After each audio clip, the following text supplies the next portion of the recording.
oui, c'était à la fois un coup de gueule et un coup de cœur. C'est sur le mot souveraineté que tout d'un coup, on redécouvre. Alors, pendant le Covid, on a parlé de souveraineté en termes de médicaments. On s'est aperçu tout d'un coup qu'on n'avait pas nos médicaments génériques, comme le Doliprane, et qu'ils étaient faits en Chine. Après, la guerre dans l'Ukraine, on a découvert la souveraineté en termes de défense.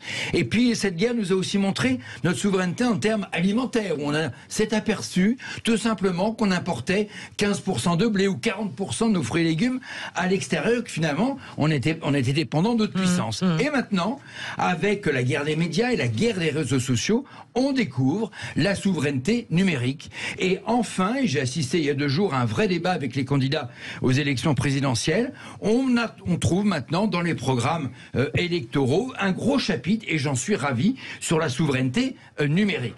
Et il faut rappeler à vos auditeurs que nos Facebook, nos Instagram, nos Twitter, nos Snapchat, nos TikTok, etc., sont aujourd'hui dans les mains des puissances étrangères.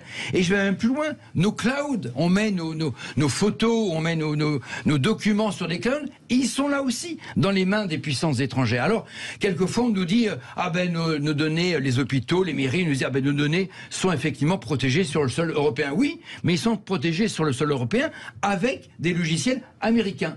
Donc, on perd finalement notre souveraineté numérique. Et alors, le coup d'éclat, c'était il n'y a pas très longtemps au Sénat, quand Cédric O, notre célèbre secrétaire d'État numérique, a annoncé, puisque vous savez qu'en France, on est en train de créer le hub de toutes nos données médicales pour être sur un seul serveur. Et là, ça a été le gros scandale, puisqu'il a annoncé sans appel d'offres qu'elle serait gérée par Microsoft, donc aux États-Unis, et la loi américaine, effectivement, permet après de sortir des données de Microsoft et donc de les utiliser à tous les biens. Voilà. Donc je suis content. Alors nous, en France, on a un peu de défense, on a la CNIL, on a les RGPD, mais enfin, de grâce, que la France et l'Europe mettent de l'argent pour aider des géants européens à créer des grandes entreprises, et que nos lois soient un peu plus performantes. Mais je suis ravi, et Valérie Pécresse en a parlé un tout petit peu hier soir, je suis enfin ravi qu'on commence à prendre ce sujet.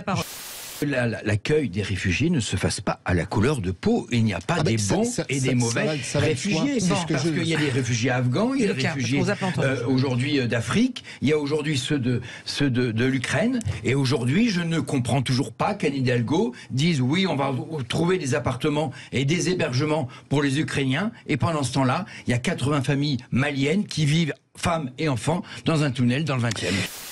Oui, alors moi j'ai pas vu la première partie, je suis désolé. Alors écoutez l'extrait qu'on a. Écoutez juste, parce que on nous dit non, c'est pas vrai, ça a été audible. On va écouter quand même un peu. Non. Attendez, écoutez. La veille de l'intervention. C'est complètement faux. Si, madame Pécresse. Pas du tout. Pas du tout. Pas du tout. Pas du tout. Alors, pas du tout. Éric Zemmour et Valérie Pécresse, juste un mot de civilité et d'intelligibilité. Mais je supprime le droit du sol. les pays qui refusent de reprendre leurs clandestins, c'est 0 visa. C'est du copier-coller, madame. C'est du copier-coller, madame Pécresse. Allez, on n'est pas dans une cour de récréation. On n'est pas dans une cour de récréation. Alors.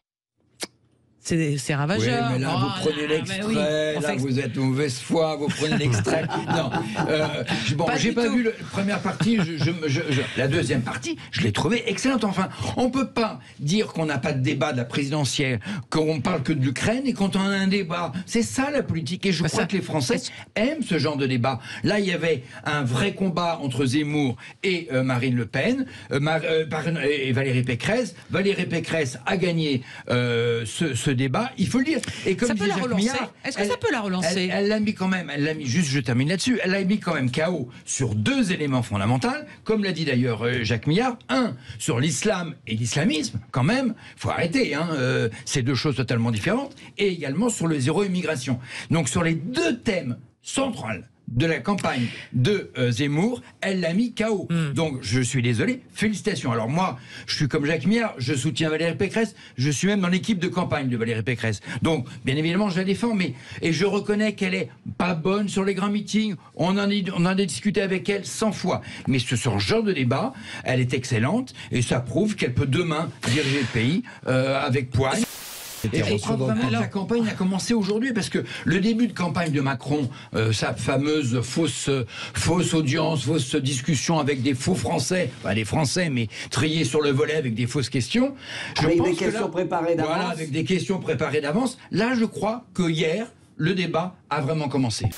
On oublie une chose, c'est la folie de Poutine. Mais oui, mais c'est ce que je vous dis. Et dès le début, d'ailleurs, sur ce plateau, je crois, et quelques hommes politiques ont également agi là-dessus, on oublie un élément essentiel, c'est la folie d'un homme qui s'est isolé pendant 4 mois à cause du Covid, qui est dans un monde parallèle. Je ne sais pas s'il y a que le Covid. Et qui aujourd'hui n'a aucune notion de rien et fait la guerre parce qu'il veut à nouveau rétablir l'empire russe de l'époque. Il a raison d'être pessimiste, Emmanuel Macron, puisque notre dépendance énergétique, à cause de qui on l'a perdue? Qui a fermé Fessenheim?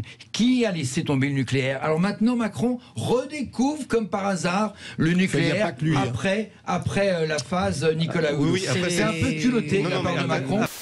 Pour une fois, je vais défendre un tout petit peu Anne Hidalgo. Je l'ai écouté un tout petit peu ce matin, moi qui attaque bien évidemment Anne Hidalgo, Conseil de Paris en permanence, parce qu'elle a une dette de 7 milliards, elle a saccagé Paris, ça n'avance plus, enfin bon bref, et qu'elle donne comme exemple, je vais faire de la France le Paris de demain, je rigole doucement. Mais je la trouve, ce matin, je l'ai trouvée pugnace, à 2%, elle se bat, et désolé, entre une Anne Hidalgo républicaine, laïque, socialiste, sur lequel je n'ai aucun atome crochu, et un Jean-Luc Mélenchon qui défend un islamo-gauchisme, qui a des mesures économiques totalement aberrantes, là on va s'apercevoir, il faut fouiller le programme d'un Jean-Luc Mélenchon un peu, et là on verra que de toute façon, il ne pourra pas accéder au second tour. Et moi, je voudrais juste avoir une pensée pour le peuple russe, qui, lui, souffre en ce moment. On attaque les oligarches, on leur pique leurs maisons, on ferme les comptes. Mais le peuple russe, il va commencer à souffrir. Souffrir parce que l'alimentation va diminuer. Et souffrir parce qu'aujourd'hui, il y a 10 000 prisonniers depuis le début de la guerre qui sont aujourd'hui dans les prisons russes parce qu'ils ont osé le droit de manifester. Pensons aussi à ces Russes qui n'y sont pour rien dans ce conflit et qui sont aujourd'hui en prison.